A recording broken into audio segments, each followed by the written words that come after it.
Meu próprio pai acabou com minha infância aos 8 anos quando sussurrou no meu ouvido: "Esse vai ser nosso segredinho, princesinha." Aquela noite foi só o começo do meu pesadelo. Olá, meus queridos. Me chamo Marlena, mas podem me chamar de Vó Lena. Tenho 68 anos e nasci no interior de São Paulo, em 1957. Hoje vou contar para vocês uma história que guardei dentro do meu coração por mais de 60 anos. Uma história que nem meus filhos conhecem por completo. Antes de começar, queria fazer uma pergunta de coração para vocês. Quem são as pessoas mais especiais na vida de vocês? Deixa aí nos comentários para eu saber mais sobre vocês, queridas. Também comentem de que cidade vocês estão vendo esse meu relato de vida. Lembrem-se de curtir esse vídeo e se inscrever nesse canal. Isso me apoia muito. Agora, vamos continuar. Nossa casa era simples, mas bonita. Ficava no bairro Campos Elíseos, um lugar que na época era cheio de famílias trabalhadoras. Meu pai, Antônio, era mecânico e tinha uma oficina pequena nos fundos de casa. Minha mãe, Aparecida, trabalhava como costureira, fazendo ajustes e pequenos consertos para o bairro inteiro. Éramos o que as pessoas chamavam de família de bem, aquelas que vão à missa todo domingo, que mantêm a casa limpa, que não devem nada a ninguém. Eu era filha única, um presente de Deus, minha mãe sempre dizia. Ela tinha tido 3 abortos espontâneos antes de mim, e os médicos falaram que era quase impossível ela ter filhos. Quando nasci, foi uma surpresa tão grande que meus pais me tratavam como um milagre. Marlena é nosso tesouro, meu pai falava para as visitas. Não tem dinheiro no mundo que pague o sorriso dessa menina. E eu sorria muito quando era pequena. Gostava de brincar com minhas bonecas de pano que minha mãe fazia, de correr pelo quintal perseguindo as galinhas, de desenhar com giz na calçada em frente de casa. Era uma criança feliz, daquelas que acreditam que o mundo é bom e as pessoas só querem o nosso bem. Como éramos enganados. A primeira vez que notei algo estranho, eu tinha 6 anos. Estava tomando banho quando meu pai entrou no banheiro sem bater. Fiquei sem graça, tentei me cobrir com as mãos, mas ele disse: "Que bobagem, Marlena. Sou seu pai. Não precisa ter vergonha de mim." E ficou lá, me olhando tomar banho, com um sorriso que hoje sei não era normal. Na época, achei que era coisa da minha cabeça. Afinal, ele era meu pai. Pais protegem suas filhas, não machucam. Com 7 anos, começou a rotina dos carinhos especiais. Meu pai sempre foi de abraçar, de pegar no colo, de dar beijos na bochecha. Era carinhoso, todo mundo comentava. "Antônio é um paizão", as vizinhas diziam. Mas aos poucos, esses carinhos começaram a mudar. Um abraço que durava tempo demais. Uma mão que descansava onde não devia. Um beijo que chegava perto demais da boca. "É porque te amo mais que tudo nesse mundo." Ele justificava quando eu ficava tensa. Pai tem direito de amar a filha do jeito que quiser. Minha mãe trabalhava muito. Saía cedo para buscar e entregar costuras, voltava tarde, muitas vezes tão cansada que mal conseguia jantar antes de cair na cama. E meu pai aproveitava essas ausências. A princípio, eram só toques rápidos, um carinho nas costas que descia demais, um beijo na bochecha que escorregava para o pescoço, pequenas invasões que ele disfarçava como demonstrações de afeto paterno. "Nossa, menininha está ficando tão bonita", ele dizia enquanto passava a mão pelo meu cabelo. "Vai quebrar muitos corações quando crescer." Eu não entendia direito o que estava acontecendo. Sabia apenas que aquilo me deixava desconfortável, com um nó na barriga e vontade de correr. Mas para onde? Era minha casa. Era meu pai. O homem que supostamente deveria me proteger do mal. Quando fiz 8 anos, as coisas pioraram. Foi numa noite de julho, frio demais em Ribeirão Preto, coisa rara naquela região. Minha mãe tinha ido dormir mais cedo, reclamando de dor nas costas depois de um dia inteiro curvada sobre a máquina de costura. Eu estava na sala, assistindo televisão enrolada numa coberta, quando meu pai sentou ao meu lado no sofá. "Vem cá, princesinha", ele disse abrindo os braços. "Vem esquentar o pai." Fui, sem pensar 2 vezes. Era meu pai, afinal. O herói da minha infância. O homem que consertava meus brinquedos quebrados, que me levava para tomar sorvete aos domingos depois da missa, que me contava histórias antes de dormir. Ele me puxou para o colo, me cobrindo com a coberta. A princípio parecia normal. Um pai abraçando a filha numa noite fria. Mas então suas mãos começaram a se mover. Por baixo da coberta, onde ninguém podia ver. Tocando lugares que ninguém deveria tocar numa criança. Pai, isso é estranho, eu disse, tentando me afastar. Não é estranho não, princesinha, ele sussurrou no meu ouvido. É assim que os pais mostram amor pelas filhas. Mas é nosso segredinho, tá? Sua mãe não ia entender. Ela ia ficar com ciúmes. Nosso segredinho.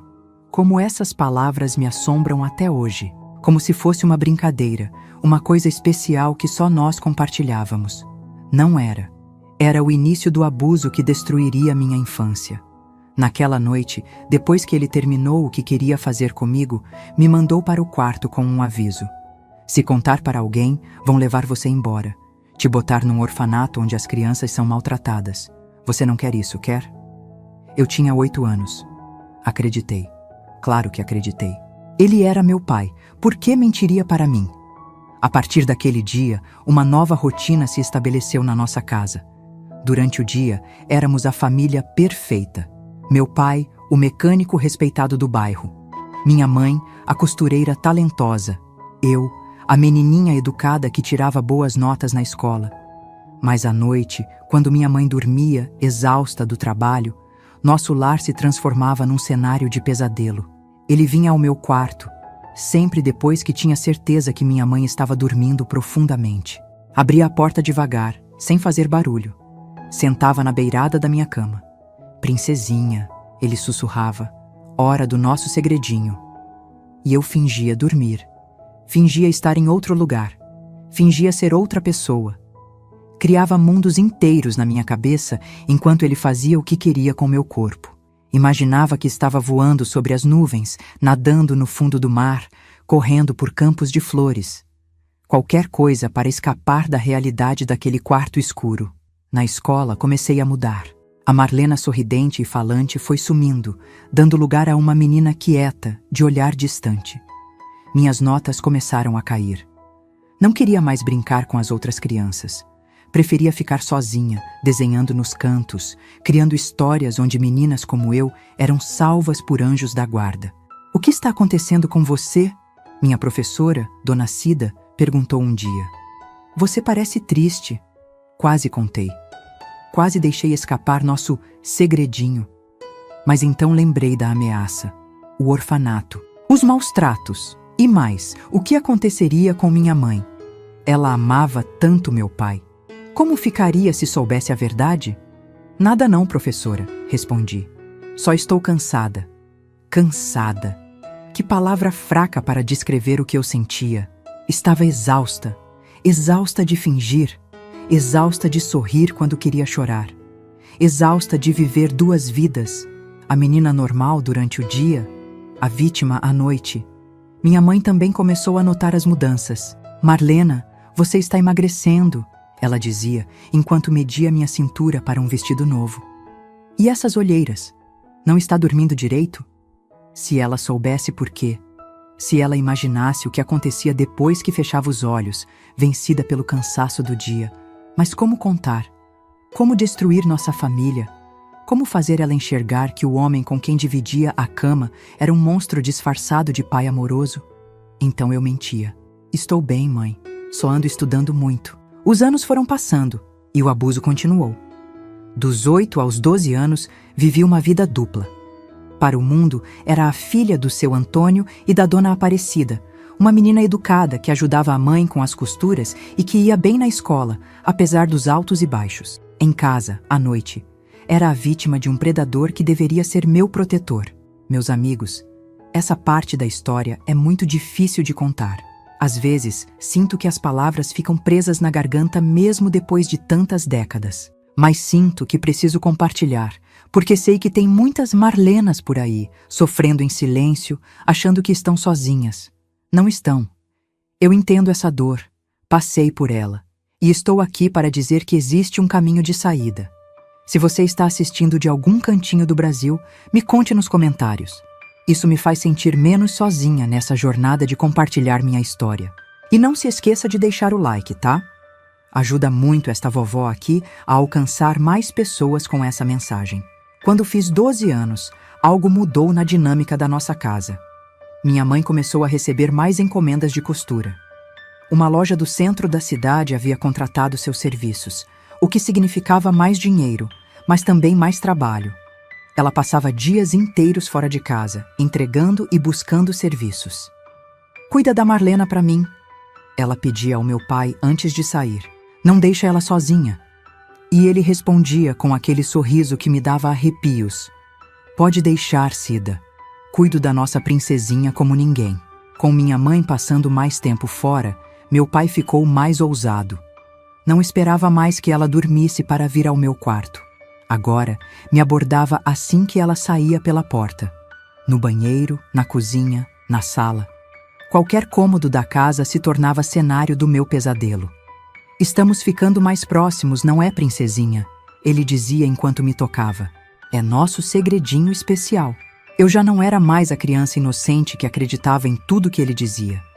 Aos 12 anos, já entendia que aquilo era errado. Que pais não deviam tocar as filhas daquele jeito. Que aquele segredinho era, na verdade, um crime. Mas o medo ainda me paralisava. Medo do que aconteceria se eu contasse. Medo de destruir nossa família. Medo de que ninguém acreditasse em mim. Meu corpo começou a mudar. Entrei na puberdade. E isso só piorou a situação. Meu pai parecia fascinado com as transformações, comentando sobre elas de um jeito que me fazia querer desaparecer. "Está virando uma mocinha linda", ele dizia, me observando trocar de roupa pela fresta da porta. "Logo, logo vai ser uma mulher." A palavra mulher na boca dele soava como uma ameaça, como se estivesse contando os dias para algo pior acontecer. E eu contava os dias também, mas para outra coisa, para crescer, sair de casa, escapar daquele inferno. Na escola, minha professora de ciências explicou sobre abuso infantil durante uma aula. Falou sobre toques inapropriados, sobre adultos que se aproveitam de crianças, sobre a importância de contar para alguém de confiança se isso acontecesse. Fiquei paralisada na carteira, sentindo o sangue fugir do meu rosto. Era como se ela estivesse descrevendo minha vida, como se soubesse do meu segredo. Depois da aula, ela me chamou. "Marlena, você está bem?" Ficou tão pálida durante a explicação. Novamente, quase contei. As palavras estavam na ponta da língua. "Meu pai me abusa desde os 8 anos. Por favor, me ajude." Mas então pensei na minha mãe. No quanto ela trabalhava para manter nossa casa. No quanto ela amava meu pai, apesar de tudo. "Estou bem, professora. Só um pouco cansada." Cansada. Sempre essa mesma desculpa. Sempre essa mesma mentira. Aos 13 anos, comecei a resistir. Não fisicamente. Ainda tinha medo demais para isso. Mas criando barreiras. Trancava a porta do banheiro quando tomava banho. Inventava dores de cabeça quando ele tentava me abraçar. Dormia com a luz acesa, sabendo que ele preferia a escuridão para suas visitas noturnas. "Você está diferente, princesinha", ele comentou, irritado, depois de eu recusar um de seus abraços especiais. "Está se afastando do seu pai." "Estou crescendo", respondi, tentando soar casual. "Não sou mais criança." Aquilo pareceu deixá-lo ainda mais irritado. "Não importa quanto cresça. Você sempre será minha menininha." A forma como ele disse "minha" me deu calafrios. Como se eu fosse uma propriedade.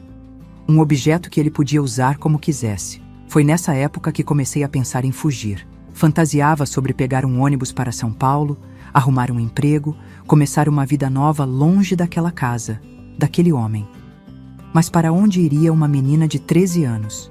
Quem daria emprego, moradia? Acabaria nas ruas, ou pior, e minha mãe? Como ficaria sem mim?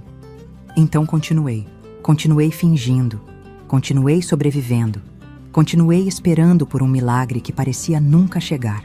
Aos 14 anos, conheci Luísa, uma vizinha nova que se mudou para a casa ao lado. Ela tinha minha idade, mas parecia mais velha, mais esperta, mais vivida. Nos tornamos amigas rapidamente, e pela primeira vez em anos, senti que tinha alguém em quem podia confiar.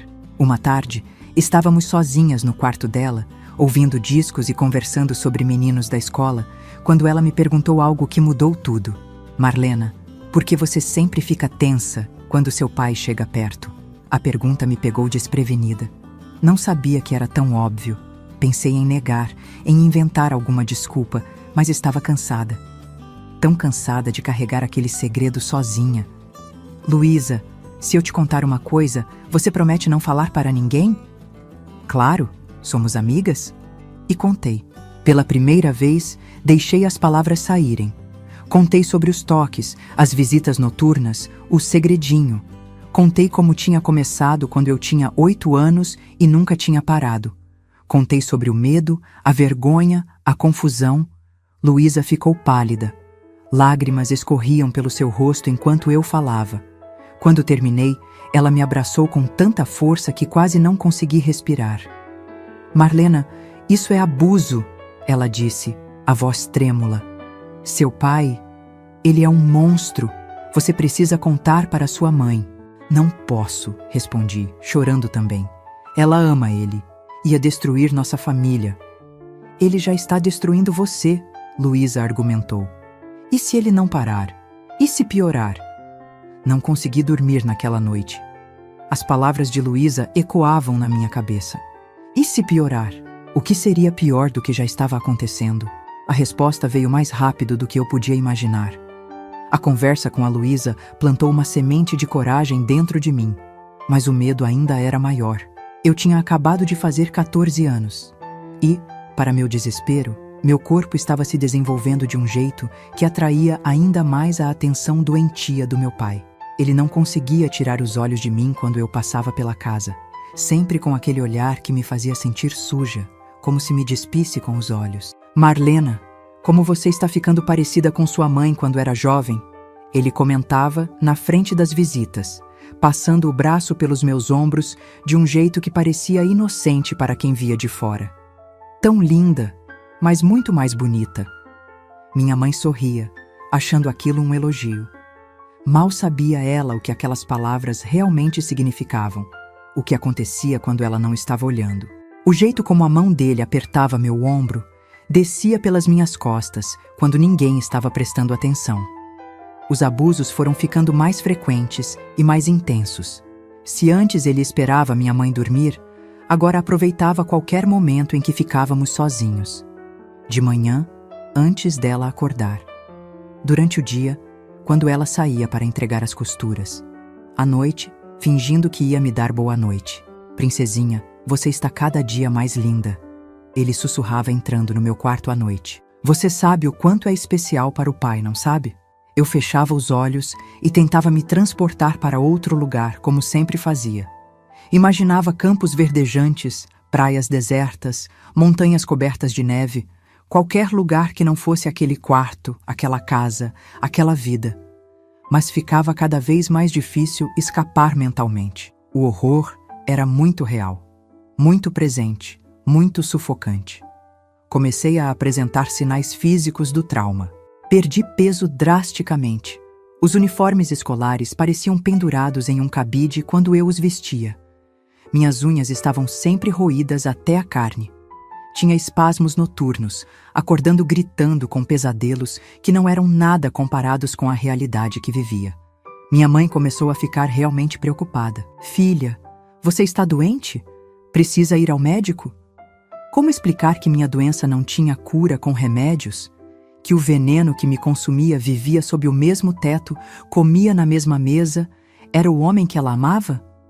É só estresse da escola, mãe. Vai passar. Na escola, meu desempenho despencou completamente. Eu, que sempre fui boa aluna, mal conseguia me concentrar nas aulas. Minha mente estava sempre alerta, sempre em pânico, sempre exausta de fingir que tudo estava bem. Marlena está com problemas em casa? Perguntou minha professora de português para minha mãe durante uma reunião escolar. Não que eu saiba, respondeu minha mãe confusa. Somos uma família tranquila. Tranquila. Que ironia. Nossa casa era um campo de batalha silencioso, onde eu lutava sozinha todas as noites contra um inimigo que ninguém mais conseguia ver. Aos 15 anos, o pesadelo se intensificou. Meu pai começou a me seguir quando eu saía com minhas amigas. Aparecia, por coincidência, na sorveteria onde estávamos, na porta do cinema, na praça onde conversávamos. Estava me vigiando, controlando, como se tivesse medo que eu contasse a alguém. E eu tinha medo também. Medo do que ele faria se soubesse que eu havia contado para Luísa. Medo do que aconteceria se mais alguém descobrisse. Medo de que ninguém acreditasse em mim. Seu pai é tão atencioso, comentou uma amiga da escola depois que ele se ofereceu para nos dar carona. Sempre preocupado com você. Se ela soubesse a verdadeira natureza daquela preocupação, se pudesse ver através daquela máscara de pai amoroso. Foi nessa época que ele começou a me dar presentes em troca dos abusos. Uma blusa nova que eu havia comentado na vitrine. Um par de sapatos que todas as meninas da escola estavam usando. Uma pulseira de prata no meu aniversário. É nosso segredinho, ele dizia, me entregando o pacote depois de mais uma noite de horror. Sua mãe não precisa saber quanto custou. Eu odiava aqueles presentes. Cada um deles era uma corrente invisível que me prendia ainda mais ao silêncio, que me transformava em cúmplice dos meus próprios abusos. Mas aceitava, porque o que mais poderia fazer? Em 1973, quando eu tinha quase 16 anos, uma tragédia familiar trouxe uma mudança temporária na nossa rotina. Minha avó materna sofreu um derrame e precisava de cuidados constantes. Minha mãe decidiu passar 2 semanas na casa dela, em Barretos, para ajudar. Você fica bem com seu pai? Ela perguntou, preocupada com a ideia de me deixar. Quis gritar, não, me leva com você, não me deixa sozinha com ele. Mas apenas sorri e disse, claro, mãe, vai ficar tudo bem. Aquelas 2 semanas foram as mais longas da minha vida. Sem o escudo da presença da minha mãe, mesmo que ela nunca tivesse percebido o que acontecia, meu pai ficou ainda mais ousado, mais violento, mais insaciável.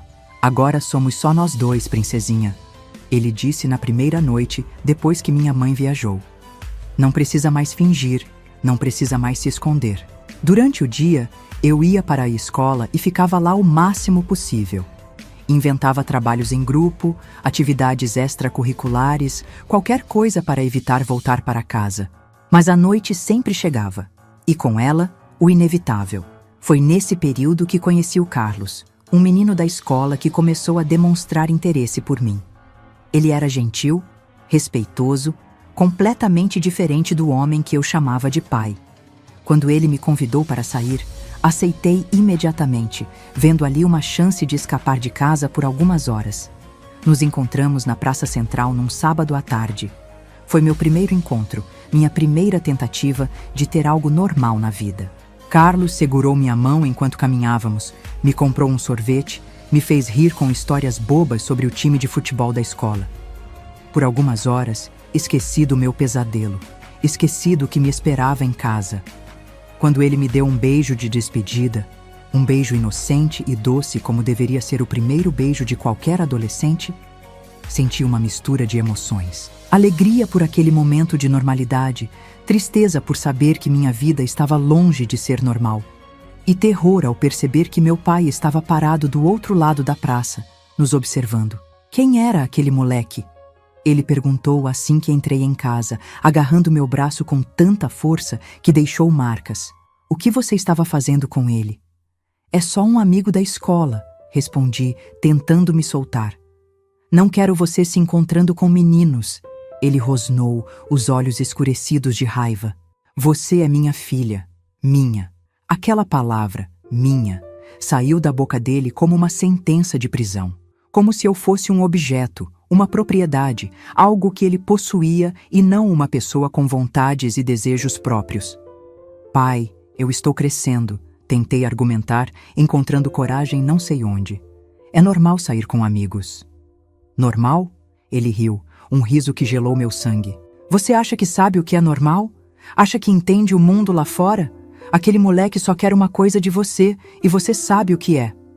A ironia daquelas palavras me atingiu como um tapa. Ele, que há anos tirava de mim o que nenhum pai deveria jamais querer da própria filha, me acusando de impureza. Ele, o predador da minha infância, fingindo me proteger de perigos imaginários. Naquela noite, o castigo pelo meu comportamento foi o pior abuso que já havia sofrido até então. Pela primeira vez, pensei seriamente em acabar com tudo. Em pegar os remédios para a pressão da minha avó, que minha mãe guardava no armário do banheiro, e engolir todos de uma vez. Em usar a navalha do meu pai para cortar meus pulsos, em simplesmente desaparecer. Mas então pensava na minha mãe. Como ela sofreria se eu partisse, como ela se culparia, sem nunca saber a verdade. E uma pequena parte de mim, uma parte que ainda acreditava no futuro, sussurrava: aguenta firme, um dia isso vai acabar. Quando minha mãe voltou de Barretos, percebeu que algo estava diferente. Eu estava mais magra, mais pálida, mais quieta do que nunca. O que aconteceu enquanto eu estive fora? Ela perguntou, acariciando meu cabelo numa rara noite em que estávamos sozinhas na cozinha. Você e seu pai brigaram? Abri a boca para falar, para contar tudo. A verdade estava ali, pronta para sair, para finalmente ser libertada depois de tantos anos presa na minha garganta. Mãe, o pai... Mas nesse momento ouvi a porta da frente se abrir. Ele estava em casa. E o medo, aquele velho conhecido, voltou a me paralisar. Nada não, mãe. Só senti sua falta. Algumas semanas depois desse episódio, Luísa, minha amiga e única confidente, me procurou com uma expressão grave. Marlena, não aguento mais ver o que está acontecendo com você. Se não contar para sua mãe, vou contar eu mesma. O pânico me dominou. Não, Luísa, você prometeu. Ele vai me matar se souber que contei. Ele está te matando aos poucos de qualquer jeito, ela respondeu, as lágrimas escorrendo pelo rosto. Olha para você. Está definhando, sumindo na nossa frente. Ela tinha razão. Cada abuso levava um pedaço da minha alma, da minha vontade de viver. Estava me transformando numa casca vazia, num fantasma da menina que um dia fui. Me dá um tempo, implorei. Vou encontrar um jeito de contar para minha mãe. Mas precisa ser do meu jeito, no meu tempo. Luísa concordou relutante, mas me deu um ultimato. Até o final do mês. Se não contar até lá, conto eu. Aquele ultimato acendeu um pavio dentro de mim. Tinha que agir, tinha que fazer algo. Mas o quê? Como quebrar esse ciclo de abuso que já durava quase metade da minha vida? Foi aí que comecei a planejar minha fuga. Juntei o pouco dinheiro que tinha guardado de presentes de aniversário e Natal. Pesquisei ônibus para São Paulo, onde uma prima distante morava. Pensei em escrever uma carta para minha mãe, explicando tudo, deixando para ela encontrar depois que eu já estivesse longe. Mas enquanto elaborava esse plano, algo terrível estava sendo preparado nas sombras. Algo que mudaria para sempre o curso da minha vida, da vida da minha mãe, da nossa família inteira. Meu pai deve ter percebido minha inquietação, meus sussurros com Luísa, meus olhares distantes enquanto planejava a fuga. Talvez tenha notado o dinheiro que eu escondia debaixo do colchão, ou ouvido alguma conversa sobre São Paulo. O que sei é que ele decidiu que era hora de tomar medidas drásticas, de garantir meu silêncio de uma vez por todas, da maneira mais vil possível. E assim chegamos àquela noite. A noite que dividiu minha vida em antes e depois. A noite que, mesmo depois de mais de 50 anos, ainda me faz acordar gritando nas madrugadas mais escuras. Era uma sexta-feira, 10 de agosto de 1973. Nunca vou esquecer essa data.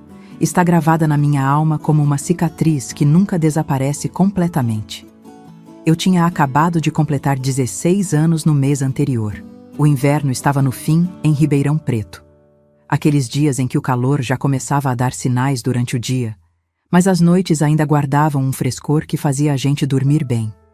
Minha mãe tinha ido visitar uma cliente importante no bairro Jardim Paulista.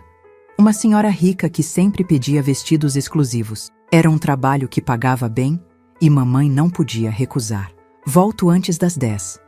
Ela prometeu antes de sair, beijando minha testa como fazia desde que eu era pequena. Fiquei em casa, sozinha com ele. Meu estômago já se contorcia só de pensar no que viria. Nos últimos dias, meu pai estava diferente. Mais quieto, mais observador, como se estivesse planejando algo. Seus olhos me seguiam pela casa de um jeito que era diferente até mesmo do seu comportamento habitual. Decidi ficar no meu quarto, porta trancada, fingindo estudar para uma prova. Na verdade, estava organizando meu plano de fuga. Tinha juntado quase 200 cruzeiros economias de anos, moedas escondidas, algumas cédulas que conseguia guardar dos presentes dele sem que percebesse. Não era muito, mas daria para a passagem até São Paulo e alguns dias de comida até encontrar minha prima. Por volta das 8 da noite, ele bateu na minha porta. Marlena, fiz um chá para você. Abre a porta. Estranhei. Meu pai nunca fazia nada na cozinha. Esse era trabalho de mulher, como ele sempre dizia. Não quero, pai. Estou estudando. Vamos, princesinha. É chá de camomila. Vai te ajudar a relaxar para a prova. Sei que anda nervosa. Havia algo na voz dele. Uma falsa doçura que me deu calafrios. Mas sabia que se não abrisse, ele ficaria batendo, insistindo, e eventualmente perderia a paciência.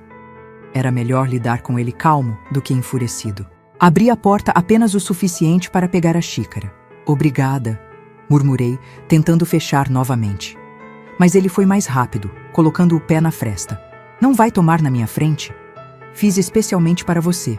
Olhei para o líquido amarelado na xícara. Parecia normal, chá de camomila comum. Mas algo dentro de mim gritava de alerta. Estou ocupada, pai. Tomo depois. Toma agora. Ele insistiu, e seu tom mudou. Não era mais um pedido, era uma ordem. Quero ver você tomando. Naquele momento, tive certeza de que havia algo errado com o chá. Mas o que poderia fazer? Se recusasse, ele poderia forçar. Se jogasse fora, veria. Estava encurralada, como sempre estive desde os 8 anos. Então tive uma ideia. Fingi levar a xícara aos lábios, inclinando-a devagar. Está quente, reclamei, ganhando tempo. Sopra, então, ele disse impaciente. Fiz mais 2 fingimentos de gole, trazendo a xícara até a boca sem realmente beber. Está bom, pai. Obrigada. Mas ele não se movia. Ficava ali, observando, esperando. Toma tudo. Fiz para você relaxar. Entendi que não tinha saída. Tomei um pequeno gole, esperando que o que quer que fosse, em pouca quantidade, não me faria mal. O chá tinha um gosto ligeiramente amargo, diferente da camomila normal. Torci para que fosse só impressão minha. Viu? Não foi tão difícil. Ele sorriu, finalmente tirando o pé da porta. Toma o resto e descansa um pouco. Você anda muito tensa. Fechei a porta assim que ele se afastou e corri para a janela. Abria e joguei o resto do chá nos arbustos do quintal. Algo me dizia que aquela bebida não era só camomila, e meu instinto, desenvolvido por anos de sobrevivência, raramente errava. Voltei aos meus livros, ao meu plano de fuga, mas uns 20 minutos depois comecei a sentir um torpor estranho. Minha visão ficou ligeiramente embaçada, meus membros pesados. Mesmo o pouco que havia bebido estava fazendo efeito. Tentei lutar contra a sensação, me levantando, andando pelo quarto, jogando água no rosto. Foi quando ouvi a porta se abrir. Não tinha percebido que ele tinha uma chave reserva. Como fui tão descuidada? O chá está fazendo efeito, princesinha. Sua voz parecia vir de longe, embora ele estivesse parado na porta do meu quarto. Tentei gritar, mas minha língua parecia de algodão. Tentei correr, mas minhas pernas não obedeciam direito. O que você colocou no chá? Consegui perguntar, as palavras saindo arrastadas. Só algo para você relaxar, para aproveitar nosso momento especial. Nosso momento especial. Aquelas palavras me causaram um terror como nunca havia sentido antes. Isso não era como as outras vezes. Havia algo diferente nos olhos dele, algo calculado, premeditado. Tentei me arrastar para longe enquanto ele se aproximava, mas meu corpo não respondia como deveria. Era como estar presa dentro de mim mesma, consciente de tudo, mas incapaz de reagir. Pai, não, por favor. Shhh, princesinha. Vai ser diferente hoje, muito especial. O que aconteceu a seguir é difícil de colocar em palavras, mesmo depois de tantos anos. A droga, que mais tarde descobri ser um sedativo forte misturado ao chá, não me fez desmaiar completamente. Fiquei num estado de semiconsciência, capaz de entender tudo o que estava acontecendo, mas incapaz de reagir, de lutar, de fugir. Era como estar presa num pesadelo em que você tenta gritar, mas nenhum som sai. Tenta correr, mas as pernas não se movem. Tenta despertar, mas está totalmente consciente da realidade. Sentia seu toque, ouvia sua respiração, percebia cada movimento, mas estava paralisada, impotente, como se estivesse assistindo a um filme horrível do qual eu era a protagonista indefesa. Em algum momento, no meio daquele horror, ouvi um barulho na sala. A porta da frente abrindo, passos no corredor, a voz da minha mãe. Antônio? Marlena? Cheguei mais cedo, a dona Olga não estava se sentindo bem. Pela primeira vez, vi pânico nos olhos do meu pai. Ele não esperava que ela voltasse tão cedo. Não tinha planejado isso. Antônio? Cadê você? Os passos se aproximavam do quarto. Meu pai tentou se recompor rapidamente, tentou cobrir as evidências do que estava fazendo. Mas era tarde demais. A porta do quarto se abriu por completo. E ali estava minha mãe. Seu rosto, que sempre foi tão doce, transformou-se numa máscara de horror ao ver a cena à sua frente. Seus olhos se arregalaram, a bolsa que segurava caiu no chão com um baque surdo. Meu Deus do céu, o que está acontecendo aqui? Foi como se o tempo parasse. Meu pai congelou onde estava. Eu, ainda sob efeito da droga, tentei falar, tentei me mover, mas só consegui emitir sons incoerentes. Cida, não é o que você está pensando. Meu pai começou, a voz tremendo pela primeira vez desde que o conhecia. A menina está doente, com febre, eu só estava... Cala a boca! Nunca tinha ouvido minha mãe gritar assim. Ela, sempre tão contida, tão suave, gritou com uma força que parecia vir das profundezas da alma. Sai de perto dela! Agora! Meu pai tentou se aproximar dela, tentou tocar seu braço, explicar, inventar alguma desculpa, mas minha mãe recuou como se o toque dele queimasse. Não encosta em mim, não chega perto de mim. Ela correu até onde eu estava, semiconsciente na cama. Marlena, meu Deus, o que ele fez com você? Filha, fala comigo. Tentei responder, mas minha língua ainda não obedecia direito. Mãe, chá, ele... colocou remédio. Mesmo na minha condição, pude ver a compreensão surgir nos olhos dela. E então, algo que nunca tinha visto antes. Um ódio puro, primordial, o tipo de fúria que só uma mãe pode sentir quando percebe que seu filho foi ferido. Ela se virou para meu pai, que ainda tentava se explicar, balbuciar desculpas. O que aconteceu a seguir ficou gravado na minha memória como se fosse ontem. Minha mãe, aquela mulher pequena e delicada, voou para cima dele com a força de uma leoa. Bateu no peito dele com os punhos, arranhando, gritando palavras que nunca tinha ouvido saírem da boca dela. Monstro! Demônio! Como pôde? A sua própria filha! Meu pai, pego de surpresa, recuou até bater na parede. Nunca vi medo nos olhos dele antes, mas naquele momento estava apavorado. Cida, calma, não é o que parece, deixa eu explicar. Explicar? Eu vi o que você estava fazendo, eu vi... Ela pegou o abajur da mesinha de cabeceira e atirou nele com toda a força. Quanto tempo? Quanto tempo isso está acontecendo? O silêncio dele foi a resposta que ela temia. Minha mãe olhou para mim, depois de volta para ele, e a compreensão do horror de anos a atingiu como um raio. Desde quando, Antônio? Desde quando você abusa da nossa filha? Ele baixou os olhos, sem resposta. Foi quando minha mãe perdeu completamente o controle. Agarrou a tesoura que sempre carregava no bolso do avental, ferramenta do seu ofício de costureira, e avançou contra ele. Vou te matar! Vou acabar com você!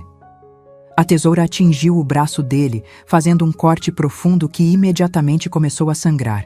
Meu pai gritou de dor e surpresa, recuando para o corredor. Você ficou louca? Vai me atacar com uma tesoura? Louca? Eu estou lúcida pela primeira vez. Sai da minha casa. Sai agora. Ele tentou se aproximar de novo, tentou segurar os braços dela, mas minha mãe estava possuída por uma força que não conhecia limites. Continuou golpeando com a tesoura, a maioria dos golpes acertando o ar, mas alguns encontrando carne. Para, Cida, você vai me matar! É a intenção. Mesmo na minha condição, entendi o que estava acontecendo. Minha mãe poderia matar meu pai naquele momento. E iria para a cadeia por isso.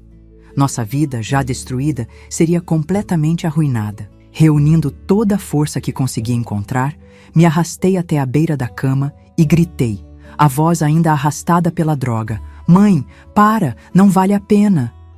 Algo no meu grito a fez parar.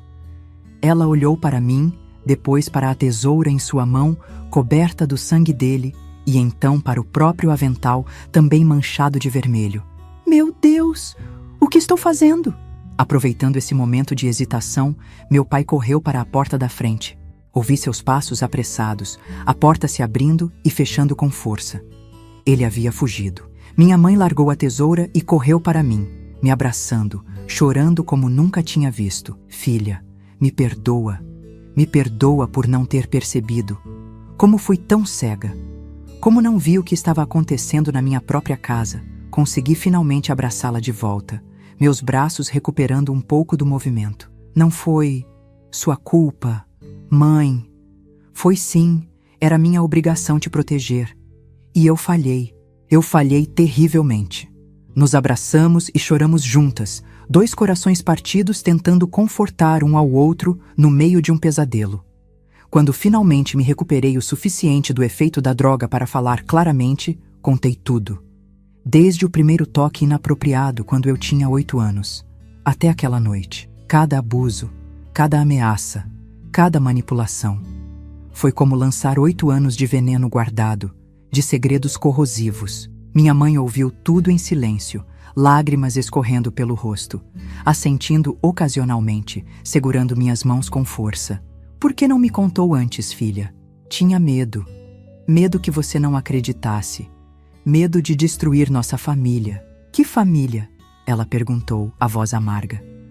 "Uma família construída sobre mentiras e dor não é família. É prisão." Naquela mesma noite, ela ligou para a polícia.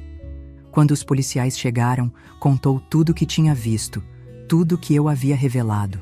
Eles tomaram nossos depoimentos, olhando em volta com expressões graves. "Senhora, a senhora atacou seu marido com uma arma branca", disse um dos policiais. "Isso é tentativa de homicídio."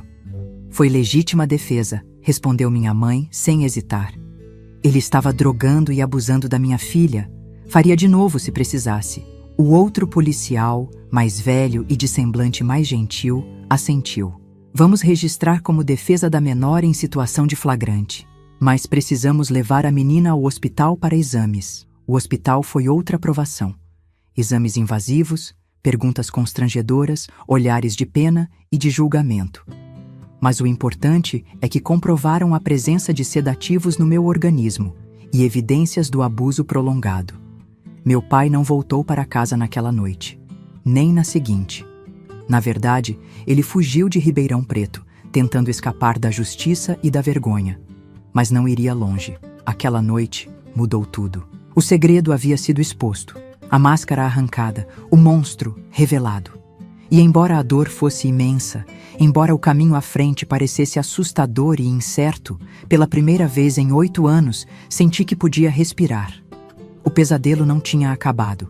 Na verdade, em muitos aspectos, estava apenas começando. Mas agora eu não estava mais sozinha. Tinha minha mãe ao meu lado, pronta para lutar comigo, para me proteger como sempre deveria ter sido. E isso fazia toda a diferença do mundo. Os dias que se seguiram àquela noite foram como andar numa corda bamba sobre um abismo. Tudo o que conhecíamos como família, como vida, havia desmoronado. E estávamos tentando encontrar equilíbrio em meio aos escombros. Minha mãe não saiu do meu lado por um segundo sequer durante aquela primeira semana. Dormia na mesma cama que eu, me acompanhava ao banheiro, ficava na porta da escola esperando as aulas terminarem. Era como se tentasse compensar em dias o que não percebeu em anos. "Não vou mais falhar com você", ela repetia, segurando minhas mãos entre as dela. "Nunca mais." A notícia se espalhou pelo bairro como fogo em palha seca. Os vizinhos, que antes sorriam e acenavam, agora fechavam as cortinas quando passávamos.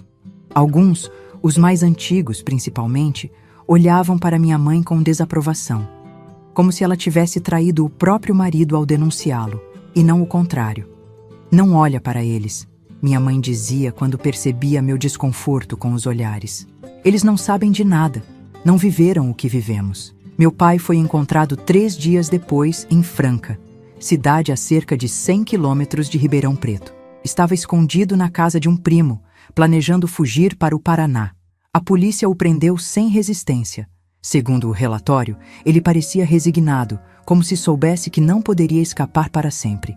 Quando soube da prisão, senti um misto confuso de emoções. Alívio por saber que ele não poderia mais me machucar. Raiva por todos os anos de abuso. Tristeza pelo que poderia ter sido e nunca foi. E por mais estranho que pareça, uma pontinha de culpa. Aquela culpa irracional que vítimas carregam, como se de alguma forma fossem responsáveis pelo próprio sofrimento. Você não tem culpa de nada, Luísa me dizia sempre que percebia esse sentimento em mim. Ele era o adulto, ele era seu pai. Toda a culpa é dele. O processo judicial começou em setembro de 1973. Foi um dos primeiros casos de abuso infantil a ganhar visibilidade em Ribeirão Preto, uma cidade do interior onde coisas assim eram geralmente varridas para debaixo do tapete, tratadas como problemas de família que deveriam ficar entre 4 paredes.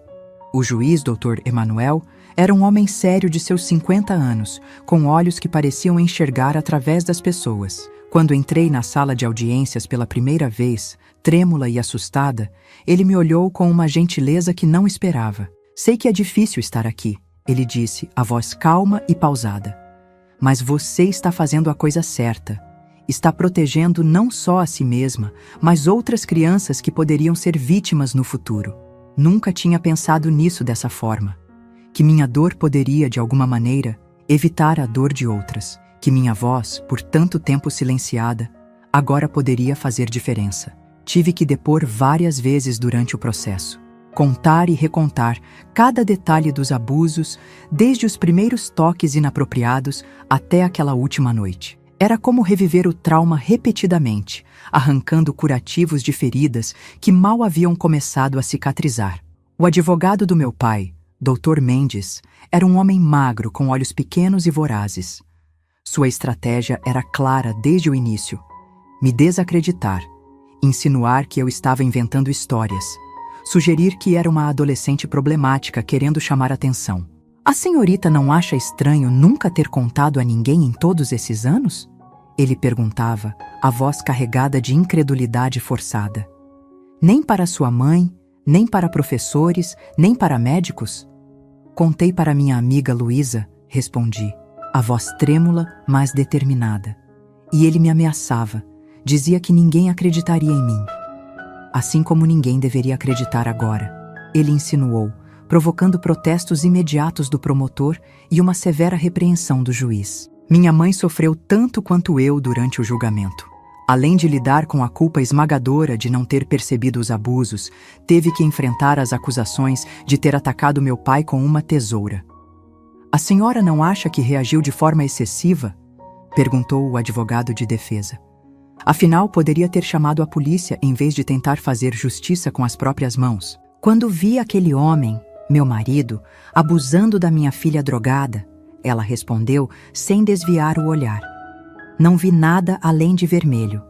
Não pensei, só agi. Qualquer mãe faria o mesmo.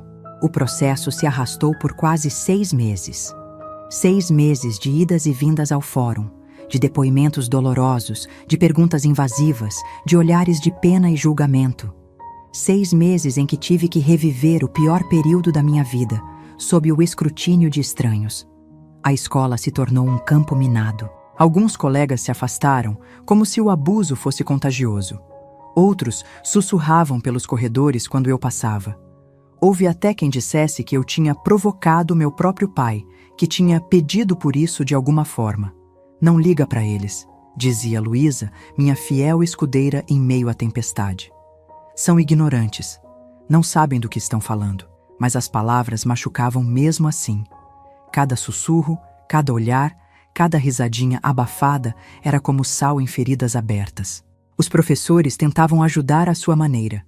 Alguns eram gentis demais, tratando-me como se fosse feita de cristal, prestes a quebrar a qualquer momento. Outros fingiam que nada havia acontecido, numa tentativa desajeitada de normalidade. A diretora, Dona Irene, me chamou em sua sala um dia e disse algo que nunca esqueci. Marlena, o que aconteceu com você foi terrível, mas não define quem você é nem quem vai se tornar. Lembre-se disso. Em meio a tudo isso, minha mãe e eu tivemos que reinventar nossas vidas do zero. A oficina mecânica que meu pai mantinha nos fundos de casa era nossa principal fonte de renda. Com ele preso, ficamos apenas com o trabalho de costura dela, que mal dava para pagar as contas. Vou precisar trabalhar mais, ela disse. Olheiras profundas marcando seu rosto, outrora tão vibrante. Vou pegar mais encomendas, fazer turnos maiores. Posso arrumar um emprego depois da escola, sugeri, querendo aliviar seu fardo. Não, ela foi firme. Sua única obrigação agora é estudar e se curar. Deixa que eu cuido do resto. E assim ela fez. Acordava às 5 da manhã, costurava até a hora de me levar para a escola, depois continuava até tarde da noite. Aos poucos, sua clientela aumentou. Esposas de médicos, de advogados, mulheres da sociedade ribeirão-pretana que admiravam seu trabalho e, em alguns casos, sua coragem. Sua mãe é uma guerreira, disse Dona Olga, uma de suas clientes mais antigas, quando foi buscar um vestido em nossa casa. Não é qualquer uma que enfrenta o marido e a sociedade para proteger a filha. Em dezembro de 1973, finalmente veio a sentença. Meu pai foi condenado a 12 anos de prisão por estupro de vulnerável e outros crimes relacionados. O juiz fez questão de ressaltar a gravidade do caso e o abuso de confiança envolvido.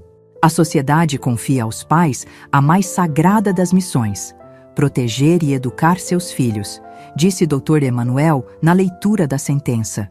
Quando essa confiança é quebrada da forma mais vil possível, a justiça deve ser rigorosa e exemplar. Quando saímos do tribunal naquele dia, senti como se um peso enorme tivesse sido retirado dos meus ombros. Ele estava preso. Não poderia mais me machucar. Justiça havia sido feita, pelo menos no papel. Mas a jornada de cura estava apenas começando. Por sugestão da assistente social que acompanhou nosso caso, comecei a fazer terapia com doutora Marta, uma psicóloga especializada em traumas infantis. No início, era difícil falar. As palavras ficavam presas na garganta. Os sentimentos eram nebulosos demais para serem traduzidos em frases coerentes. Não precisa ter pressa, doutora Marta me dizia, com aquela voz calma que se tornou meu porto seguro. A cura não é uma linha reta. Tem dias bons e dias ruins.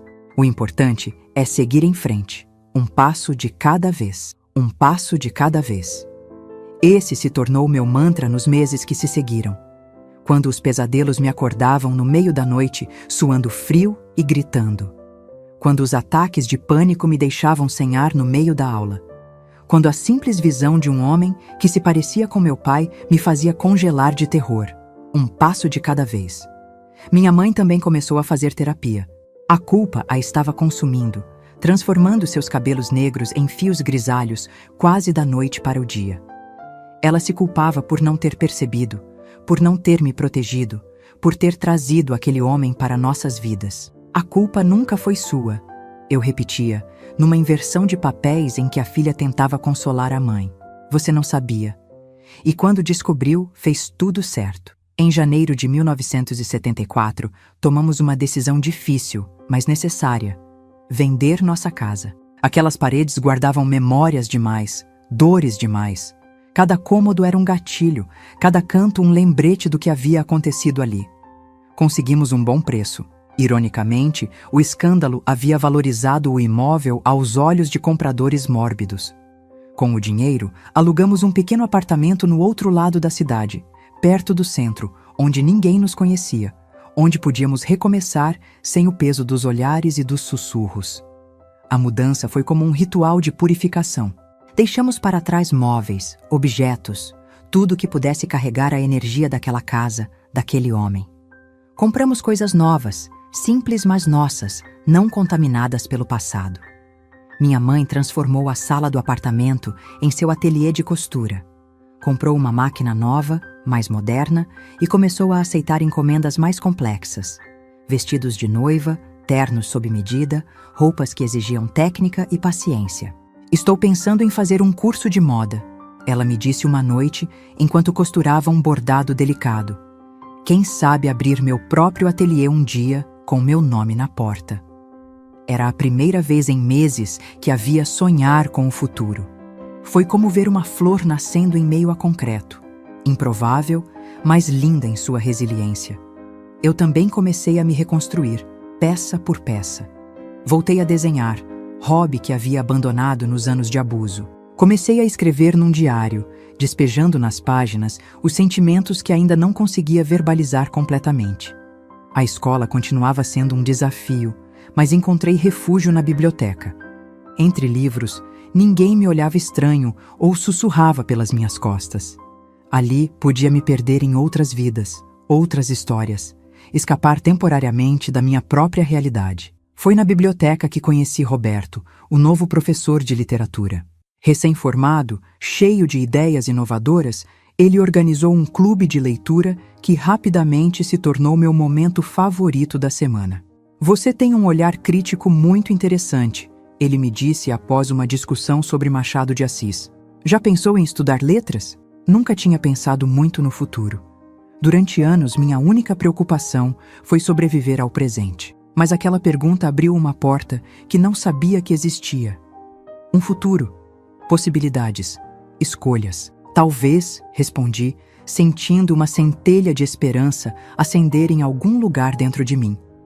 À medida que 1974 avançava, nossa nova vida começava a ganhar forma.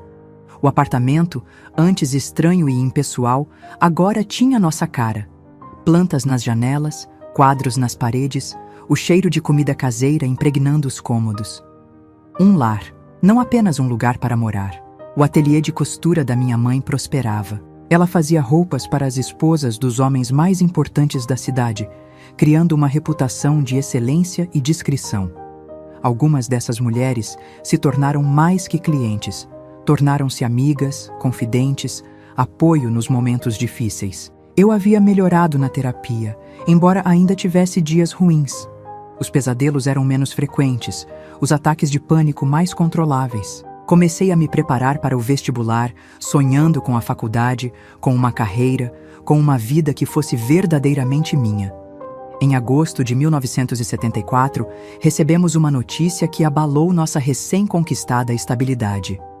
Meu pai havia entrado com um pedido de revisão da pena, alegando bom comportamento e arrependimento. Ele não pode sair. Entrei em pânico ao saber da notícia. Não depois de apenas um ano. Não depois de tudo o que fez. Não vai sair, minha mãe prometeu, com uma determinação que não deixava espaço para dúvidas. Vou contratar o melhor advogado, vou à imprensa se for preciso. Ele vai cumprir cada dia daqueles 12 anos. E assim ela fez. Economizou, fez horas extras, vendeu joias que ainda guardava dos tempos de casada e contratou o Dr. Paulo, um advogado criminalista renomado.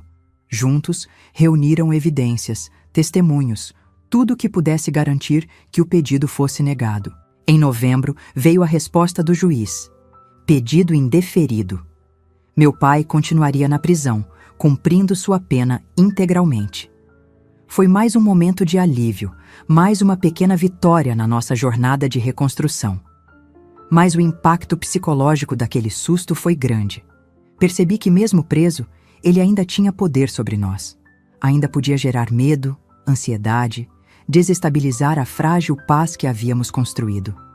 Não quero viver assim, desabafei com doutora Marta numa sessão. Não quero que cada notícia dele, cada movimento legal, cada ano que passa me faça reviver tudo de novo. E como você quer viver? Ela perguntou, naquele tom gentil, mas provocador que usava quando queria me fazer refletir mais profundamente. A pergunta me pegou desprevenida. Como queria viver? Nunca tinha realmente pensado nisso. Tinha estado tão ocupada sobrevivendo que esqueci de imaginar como seria realmente viver. Quero ser livre, respondi finalmente. Livre dele, livre do medo, livre do passado. E o que você precisa para conseguir essa liberdade? A resposta não veio imediatamente. Levei dias pensando nisso, refletindo sobre o que significava realmente ser livre. Até que entendi. Perdão. Não perdão para ele. Jamais poderia perdoar o que ele fez. Mas perdão para mim mesma. Perdão por não ter contado antes, por ter aguentado em silêncio, por todas as vezes que me culpei pelo que não era minha culpa. E perdão para minha mãe também. Perdão genuíno, não apenas palavras vazias para fazê-la se sentir melhor. Perdão por não ter visto, por não ter percebido, por ter trazido aquele homem para nossas vidas. Esse foi o passo mais difícil da minha jornada de cura. Mais difícil que os depoimentos, que as noites insones, que os olhares de pena. Perdoar exigia uma força que não sabia se possuía. Mas tentei. Dia após dia, tentei. E aos poucos, senti o fardo ficando mais leve, as correntes se afrouxando, o ar entrando mais facilmente nos pulmões. No Natal de 1974, minha mãe e eu celebramos juntas em nosso pequeno apartamento. Era nossa primeira festa realmente nossa, sem sombras do passado pairando sobre nós. Preparamos uma ceia simples, mas feita com amor. Decoramos uma árvore pequena com enfeites artesanais. Trocamos presentes modestos, mas significativos. Para novos começos, ela brindou à meia-noite, erguendo uma taça de cidra. Para novos começos, repeti, sentindo pela primeira vez que isso era realmente possível. O ano de 1975 amanheceu com uma promessa de novidades. Eu completaria 18 anos em julho, terminaria o colegial em dezembro, prestaria vestibular para letras. Minha mãe iniciaria seu curso técnico de moda, expandiria o ateliê, talvez contratasse uma assistente. Estávamos reconstruindo nossas vidas, pedaço por pedaço, dia após dia. A estrada ainda era longa, os desafios ainda eram muitos, mas pela primeira vez desde aquela noite fatídica de agosto de 1973, olhávamos para frente com esperança, em vez de medo. E essa talvez tenha sido nossa maior vitória. Os anos que se seguiram foram de reconstrução e descobertas. Em julho de 1975, completei 18 anos, oficialmente adulta perante a lei, embora já me sentisse envelhecida por dentro há muito tempo. Minha mãe organizou uma pequena festa no nosso apartamento, com apenas algumas amigas próximas e suas clientes mais queridas. Um brinde à minha filha, ela disse, erguendo uma taça de vinho barato, mas que naquele momento parecia o mais fino champanhe, a mulher mais corajosa que já conheci. Chorei ao ouvir aquelas palavras. Nunca tinha me considerado corajosa, apenas uma sobrevivente fazendo o que precisava para seguir em frente. Mas naquela noite, rodeada por pessoas que me amavam de verdade, comecei a enxergar minha própria força. O vestibular veio em dezembro, como planejado.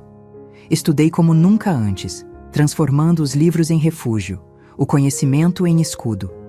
Na manhã da prova, minha mãe me abraçou na porta do campus. Não importa o resultado, ela sussurrou no meu ouvido. Já vencemos batalhas muito mais difíceis que essa. Ela tinha razão, é claro. Depois de tudo que havíamos passado, uma prova era apenas isso. Uma prova.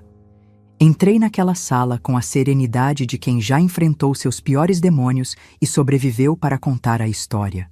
Quando o resultado saiu em fevereiro de 1976, meu nome estava na lista de aprovados para o curso de letras da Universidade Estadual.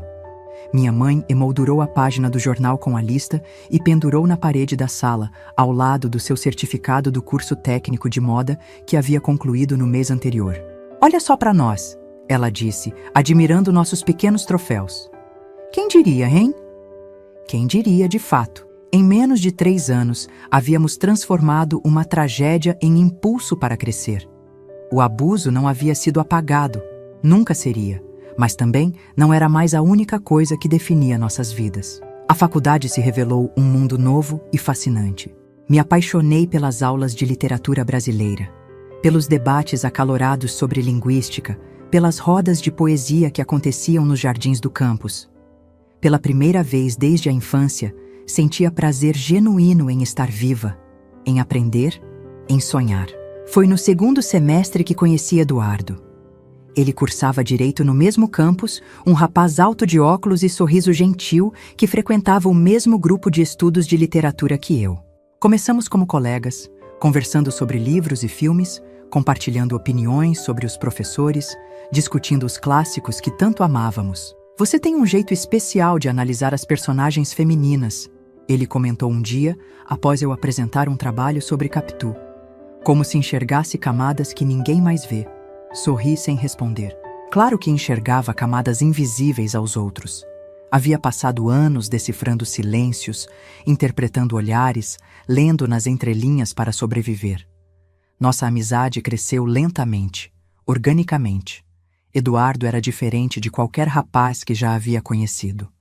Respeitoso, paciente, nunca invadindo meu espaço ou forçando situações. Quando finalmente me convidou para sair, quase um ano depois de nos conhecermos, foi com uma delicadeza que me desarmou completamente. Entendo perfeitamente se não quiser, ele acrescentou após o convite, parecendo genuinamente preocupado com meu conforto. Podemos continuar apenas como amigos. Hesitei. O trauma ainda estava lá, enterrado mas vivo, fazendo meu coração acelerar ao pensar em me aproximar romanticamente de um homem. Doutora Marta e eu havíamos trabalhado muito nesse tema durante a terapia, mas a teoria era diferente da prática. Posso pensar sobre isso? Perguntei, a voz mais baixa que o normal. Todo o tempo que precisar. Ele respondeu sem pressão, sem decepção aparente. Conversei com minha mãe naquela noite, enquanto ela ajustava um vestido de noiva na sala. Estou com medo, confessei. E se não conseguir? E se o passado sempre estiver ali, entre nós? Ela parou de costurar e me olhou com aquela mistura de amor e tristeza que havia se tornado tão familiar nos seus olhos. O medo vai estar lá, filha. Não vou mentir para você. Mas não deixe que ele decida a sua vida. Você já deu poder demais ao medo. Decidi aceitar o convite de Eduardo. Nosso primeiro encontro foi num café próximo ao campus. Local público, movimentado, seguro. Falamos sobre literatura, sobre nossas famílias. Contei apenas que meus pais eram separados. Sobre nossos sonhos profissionais. Quero ser professora, revelei, surpreendendo a mim mesma com a clareza desse desejo. Ajudar crianças a descobrir mundos através dos livros. Você seria uma professora incrível, ele disse. E havia sinceridade em sua voz. Eu quero ser advogado criminalista. Defender quem não pode se defender sozinho. Algo naquelas palavras tocou uma corda sensível em mim. Lembrei de Dr. Paulo, o advogado que havia nos ajudado a manter meu pai na prisão. De como seu trabalho havia sido fundamental para nossa segurança, nossa paz de espírito. Nosso relacionamento evoluiu no ritmo que eu conseguia suportar. Eduardo nunca me pressionou, nunca exigiu mais do que eu estava pronta para dar. Quando contei sobre meu passado, quase um ano depois de começarmos a namorar, ele chorou comigo, segurou minhas mãos, prometeu que jamais me machucaria. Você é a pessoa mais forte que já conheci, ele disse, ecoando sem saber as palavras da minha mãe. E se me permitir, quero passar o resto da vida ajudando a curar essas feridas. Em 1979, uma notícia abalou nossa frágil sensação de segurança. Meu pai havia conseguido redução de pena por bom comportamento e seria solto em alguns meses. A notícia me atingiu como um soco no estômago. Os pesadelos, que haviam diminuído consideravelmente, voltaram com força total. Ele não pode nos encontrar, disse para minha mãe, em pânico. Não pode saber onde estamos. Eduardo, já formado e trabalhando num escritório de advocacia, nos ajudou a conseguir uma ordem de restrição. Meu pai não poderia se aproximar de nós, não poderia tentar contato, não poderia sequer ficar na mesma cidade. É o máximo que a lei permite, Eduardo explicou, frustrado com as limitações do sistema. Mas vou garantir que seja cumprido à risca. Foi nesse momento de crise que Eduardo me pediu em casamento. Não de forma romântica tradicional, com jantar à luz de velas e anel em taça de champanhe. Foi numa tarde comum, enquanto pesquisávamos juntos formas de nos proteger legalmente. Case comigo, ele disse simplesmente. Não por medo, não por proteção, mas porque quero construir uma vida com você. Uma vida onde o passado não defina o futuro. Olhei para aquele homem que havia entrado na minha vida de forma tão inesperada, que havia sido paciente e respeitoso, que nunca me tratou como vítima ou como danificada. E pela primeira vez, permiti-me imaginar um futuro verdadeiramente feliz. Sim, respondi, as lágrimas escorrendo livremente. Quero construir esse futuro com você. Casamos numa cerimônia simples em janeiro de 1980. Apenas amigos próximos, algumas colegas do ateliê da minha mãe, professores da faculdade que haviam se tornado mentores importantes. Usei um vestido feito pela minha mãe, é claro. Seu presente mais precioso, em que trabalhou por meses, costurando não apenas tecido, mas esperanças e bênçãos em cada ponto. Seja feliz, minha filha, ela disse enquanto ajustava meu véu. Seja tão feliz que o passado pareça apenas um pesadelo distante. Nosso apartamento ficava em São Paulo, onde Eduardo havia conseguido uma posição num grande escritório de advocacia especializado em direitos humanos. Deixar Ribeirão Preto foi doloroso. Significava me separar da minha mãe pela primeira vez. Mas ela insistiu que era o melhor caminho. Vou te visitar sempre, prometeu. E você terá sua própria vida, seu próprio espaço. É como deve ser. Os primeiros meses de casamento foram um aprendizado constante. Aprender a confiar, a baixar as guardas, a aceitar o amor sem medo. Eduardo foi meu parceiro nessa jornada, respeitando meus limites, celebrando cada pequena vitória sobre o trauma. Consegui meu primeiro emprego como professora numa escola primária da periferia de São Paulo. Crianças de famílias humildes, muitas com histórias de vida tão ou mais difíceis que a minha. Encontrei propósito ali, usando minhas próprias cicatrizes para reconhecer dores silenciadas, para oferecer o apoio que eu mesma havia demorado tanto para encontrar. Em 1982, descobri que estava grávida. A notícia trouxe uma tempestade de emoções contraditórias. Alegria, medo, esperança, terror. E se não soubesse ser mãe? E se meu passado interferisse na forma como criaria meu filho? Você será uma mãe maravilhosa, exatamente por causa do seu passado, não apesar dele. Eduardo me assegurou, segurando minhas mãos trêmulas. Você sabe, mais que qualquer pessoa, a importância de proteger, de respeitar, de amar incondicionalmente. Minha mãe veio morar conosco nos últimos meses da gravidez. Seu ateliê em Ribeirão havia prosperado a ponto de poder deixá-lo aos cuidados de suas assistentes por alguns meses.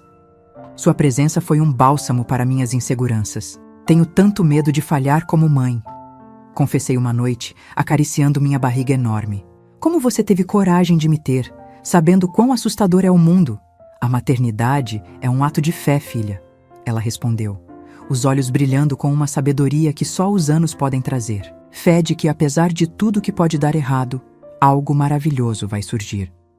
Rafael nasceu em março de 1983, um menino saudável com os olhos do pai e, segundo minha mãe, meu mesmo nariz arrebitado. No momento em que o coloquei nos braços, algo se curou dentro de mim. Não completamente. Algumas feridas são profundas demais para fecharem totalmente, mas o suficiente para sentir que um ciclo havia sido quebrado. Vou te proteger. Sussurrei para aquele pequeno ser que dormia em meus braços. Vou te amar como merece ser amado. Vou te ensinar a ser um homem bom, gentil, respeitoso. Eduardo chorou ao meu lado, tocando com reverência a cabecinha do filho. Somos uma família agora, ele disse. Uma família construída sobre amor, não sobre medo. 2 anos depois, em 1985, nossa família cresceu com a chegada de Júlia. Uma menina com cachos escuros e um sorriso que iluminava o quarto inteiro. Meu coração, que já havia se expandido com o nascimento de Rafael, parecia que não caberia mais no peito. Decidi então que minha maior missão seria criar meus filhos. Larguei o emprego na escola, optando por ser mãe em tempo integral. Não foi uma decisão fácil. Amava ensinar, amava fazer diferença na vida daquelas crianças, mas sentia que precisava estar presente em cada momento da infância dos meus filhos, oferecendo a segurança e o amor que haviam sido arrancados da minha própria infância. Tem certeza? Eduardo perguntou, preocupado que eu pudesse me arrepender. Podemos contratar uma babá e encontrar um meio termo. Tenho certeza, respondi com uma convicção que não deixava espaço para dúvidas. Quero dar a eles o que não tive, uma infância protegida, segura, cheia de amor. Minha mãe apoiou minha decisão, embora tenha retornado a Ribeirão Preto para administrar seu ateliê. Nos visitava regularmente, trazendo roupinhas feitas à mão para os netos, histórias de sua vida cada vez mais plena. Sabe o que mais me orgulha em você? Ela me disse numa dessas visitas, observando-me amamentar Júlia. Que você não deixou que ele vencesse. Que você construiu algo belo a partir de tanta dor. Em 1988, recebemos a notícia que meu pai havia morrido na prisão. Um ataque cardíaco fulminante, disseram. Não senti alegria, nem tristeza, apenas um estranho vazio. Como se um capítulo tivesse finalmente sido encerrado, uma porta trancada definitivamente. Como você está? Eduardo perguntou naquela noite, depois que as crianças dormiram. Em paz, respondi após refletir. Não por ele ter partido, mas porque agora sei com certeza que nunca mais poderá machucar ninguém. A vida seguiu seu curso. Eduardo construiu uma carreira brilhante como advogado, especializado em casos de abuso infantil e violência doméstica. Sua experiência pessoal, através da minha história, deu-lhe uma sensibilidade rara em sua profissão. As crianças cresceram saudáveis, felizes, cercadas de amor e limites claros. Rafael, tão parecido com o pai na inteligência e na bondade. Júlia, uma mistura curiosa da minha teimosia com a paciência de Eduardo. Ambos criados para respeitar, para proteger, para fazer do mundo um lugar melhor. Em 1995, minha mãe foi diagnosticada com câncer de mama em estágio avançado. A notícia caiu como uma bomba em nossas vidas. Ela, que havia sido meu pilar de força, minha salvadora, minha melhor amiga, agora precisava de mim. Vem para São Paulo, implorei ao telefone. Os melhores médicos estão aqui. Podemos cuidar de você. Estou velha demais para recomeçar, filha. Ela respondeu, a voz fraca, mas decidida. Prefiro ficar no meu cantinho, rodeada pelo que construí. Respeitei sua decisão, embora com o coração partido. Passei a viajar para Ribeirão Preto a cada 2 semanas, levando os netos para alegrar seus dias, ajudando com a quimioterapia que a deixava tão fraca, cozinhando suas receitas favoritas que ela já não tinha forças para preparar. Foi durante essas viagens que comecei a contar minha história para ela de forma diferente. Não mais como vítima, mas como sobrevivente. Não mais com vergonha, mas com a clareza de quem entende que a culpa nunca foi sua. Sabe o que aprendi com tudo isso, mãe? Disse numa tarde enquanto tricotávamos juntas, um hobby que ela havia me ensinado. Que a maior vingança contra quem tenta nos destruir é viver uma vida plena, feliz, significativa. Ela sorriu, os olhos cansados, mas ainda brilhantes. Você sempre foi mais sábia que eu, filha, desde pequena. Em agosto de 1996, minha mãe partiu. Silenciosamente, durante o sono, como se não quisesse dar trabalho nem mesmo em sua partida. A dor foi indescritível. Perder a pessoa que havia sacrificado tudo para me proteger, que havia reconstruído sua vida do zero para me dar um futuro. No funeral, enquanto observava seu caixão descer à terra, fiz uma promessa silenciosa.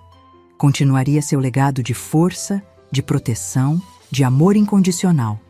Não apenas com meus filhos, mas com qualquer pessoa que cruzasse meu caminho precisando de ajuda. Os anos seguintes foram de consolidação.